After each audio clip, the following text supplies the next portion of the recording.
In Carriden Church we're really very fortunate, and the fact that we've got some lovely and beautiful stained glass windows which actually date back to a long time ago, maybe about the 12th, 13th century.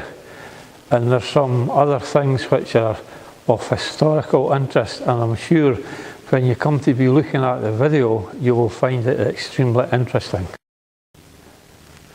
This church in Carriden was opened in 1909, and we have a lovely connection with the Bowness and Carriden band, who was actually at the opening ceremony of this church.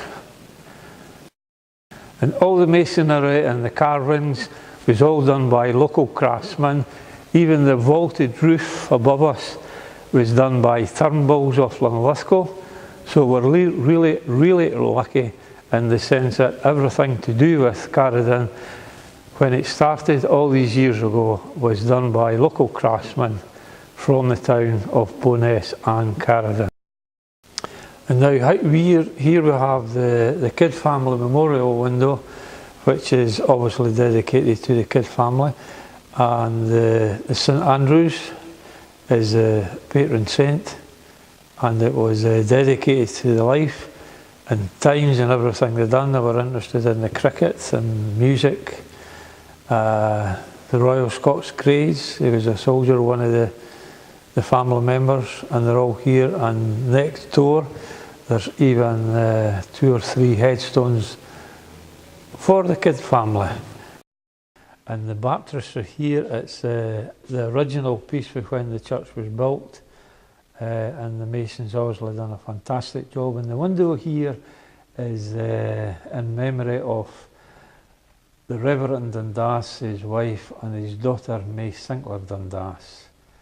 And the frieze on the top here again was done by the artists, sculptors, or whatever you might to say, and they were working in Holyrood Palace at the time.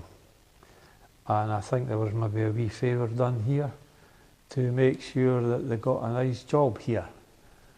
And I certainly think you'll agree that they have done a fabulous job on depicting Jesus and his love for the children. On the north side of the church here we have again some lovely windows, and also we have some scripture texts, which was the sculptor at the time. They were able to, what was their own favourite text and applicable for the church.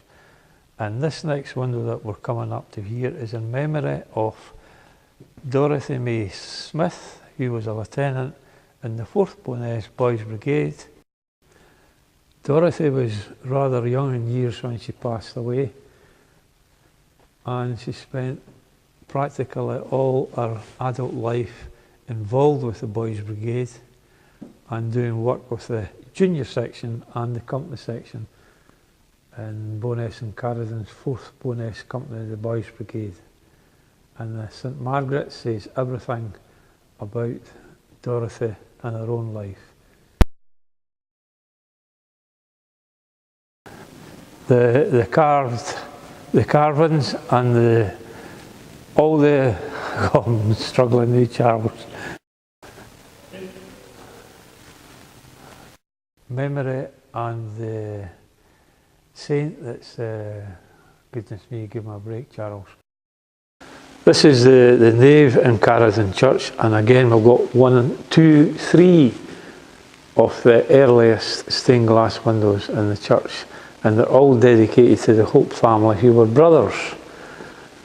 And on the top, if you pay particular attention, as you can see, the carvings on top of the pillars, they're all to do with the life of Jesus, and again they were all done by the local craftsmen, the local sculptors at the time. And on the south wall here we have a memorial to all these local people that died in the Great War, and there's some really well-known names if you have a close look at the McGilvarys and the Dalrymples. You've got the Kings. And on the South Hall we have just the one memorial here for the Great War, for all the young lads that stood and took the call to defend their country in the 1914-18 war. And when you look at the stone, the plaque itself, you can see some really well-known names that comes out to be synonymous with Bowness and Carriden. James Cuthell, McGilvery, Sullivan, Erskine, the list goes on. It's just quite sad when you see them.